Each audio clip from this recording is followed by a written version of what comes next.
안녕하세요. 저희는 CNN을 이용해서 음식 이미지를 분류하고 그 다음에 이것을 실제로 적용해보는 프로젝트를 진행하였습니다. 아래에 있는 네 가지 코드는 빠르게 바로 적용해볼 수 있는 코드를 실어두었습니다. 저희의 목차는 다음과 같습니다. 처음에 멤버를 소개하고 우리가 이 프로젝트를 왜 하게 되었는지 말씀드리고 사용한 데이터셋, 그 다음 사용한 방법론에 관한 부분을 설명하겠습니다. 그 다음에 평가하고 분석하는 부분이 있습니다. 마지막으로 결론과 토의하는 부분이 있습니다. 그리고 뒷부분에 관련된 그런 일이나 아니면 참고 자료를 실어두었습니다. 저희의 멤버는 이렇게 4명으로 구성이 되어 있습니다.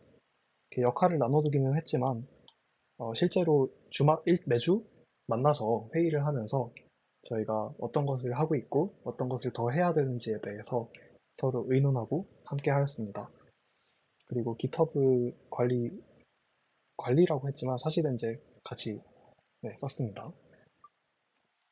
네, 저희 프로젝트의 목적에 대해서 말씀드리겠습니다. 저희는 인공지능 기술의 발전을 통해서 다양한 실생활에 있는 문제를 해결하는 데 도움을 주려고 합니다. 요즘 다이어트 그리고 식단 관리하는 사람들이 많아지고 있습니다.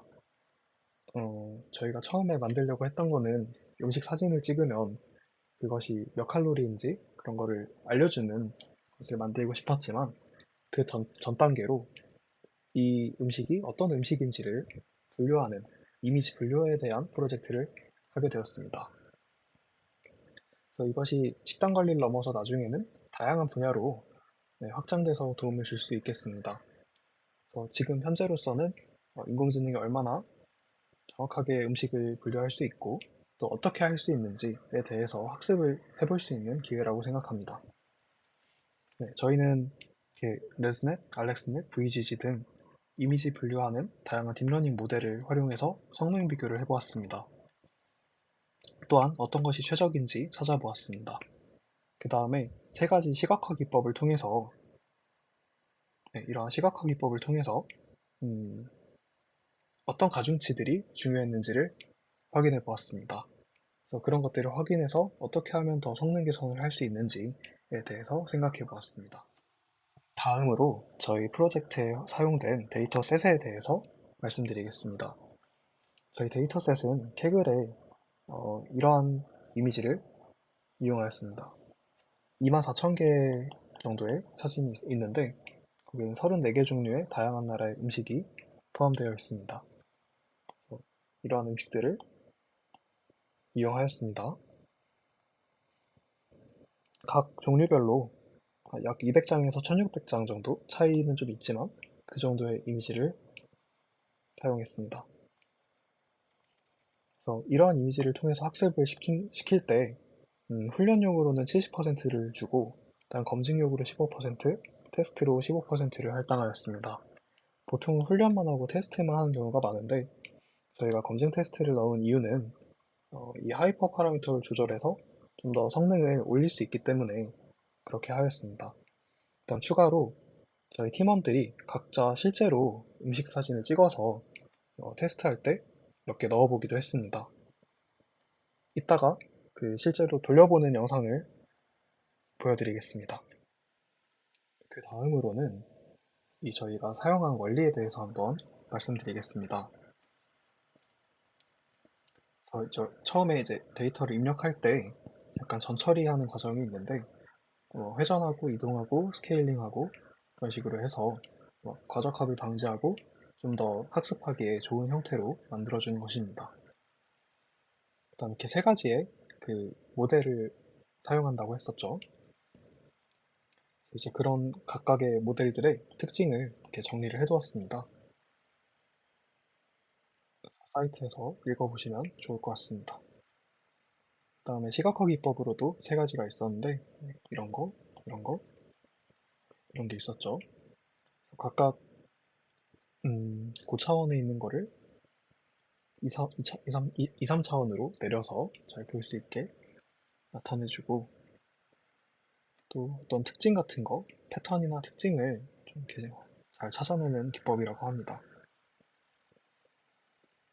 CAM도 마찬가지로 어떤 부분들이 중요한지 그걸 시각적으로 나타내준다고 합니다.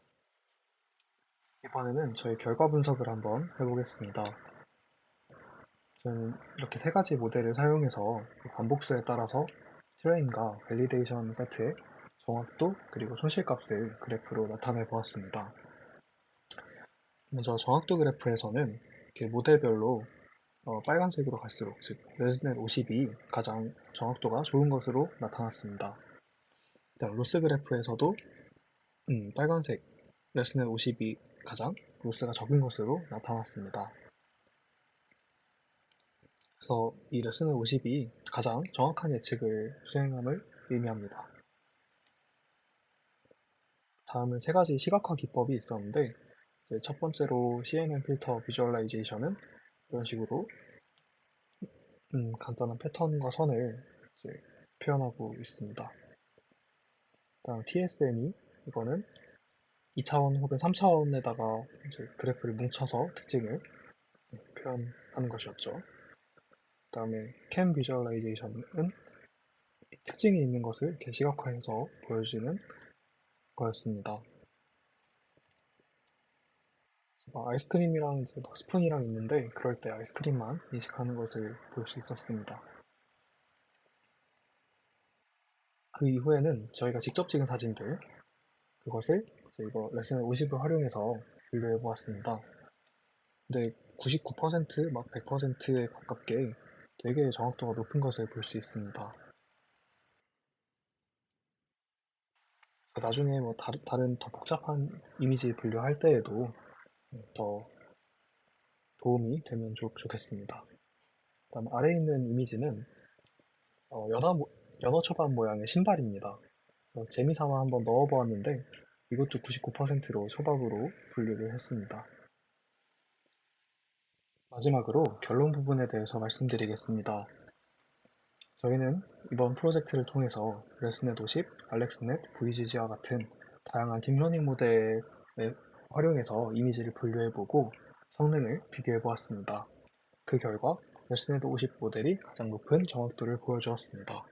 또한 세 가지 시각화 기법이 있었는데 그것을 실제로 작동을 시켜봄으로써 그 안에서 이런 모델들이 어떻게 이미지를 인식하고 분류하는지 이해할 수 있었습니다. 확인해 볼 수 있었습니다. 그래서 이제 이것은 단순한 식단 관리, 이미지 분류에 그치지 않고 다양한 분야로 확장되어서 적용할 수 있기를 바랍니다. 이게 주요 성과 및 실생활 적용은 모델 성능을 이제 확인한 것, 그리고 시각화 기법을 통해서 어떻게 되는지 파악한 것, 앞으로 더 확장할 수 있겠다는 것, 요약하면 이렇게 세 가지입니다. 다음은 이제 참고했던 블로그랑 논문들입니다. 이렇게 여기 숫자들이 있는데 본문 보면 조그맣게 숫자가 표시된 게 있을 것입니다. 그런 것들은 누르면 아래쪽으로 이제 넘어와서 링크로 이런 것들 바로 내려오게 해두었으니까 궁금하신 분들은 확인해 보시기 바랍니다. 네, 지금부터는 저희가 사용한 그 코드들에 대해서 간단하게 보여드리고 넘어가겠습니다. 일단 데이터셋은 좀 중요한 부분이 이 부분입니다. 이 부분에서는 이미지를 받았을 때 전처리를 하는 부분인데 toTensor라는 함수를 쓰면 어떤 이미지의 값을 0과 1 사이의 값으로 바꿔줍니다. 일단 밑에 normalize를 통해서 0과 1에서 마이너스 1과 1 사이의 값으로 바꾸게 됩니다. 이런 부분들은 쭉 읽어보시면 되겠습니다. 메인 함수 있고 모델, 그다음에 테스트하는 부분, 트레인 부분,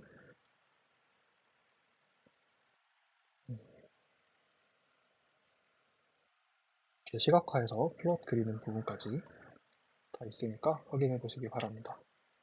마지막으로 이쪽은 저희가 사용했던 사진들에 대해서 이렇게 보여드리는 것입니다.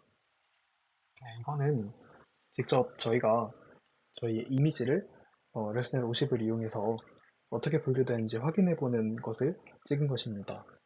그래서 햄버거 이미지 넣었을 때 99%, 초밥 이미지 넣었을 때 100%, 일단 치즈케이크 넣었을 때 네, 99% 아주 높은 정확도로 분류를 해낸 것을 볼 수 있습니다.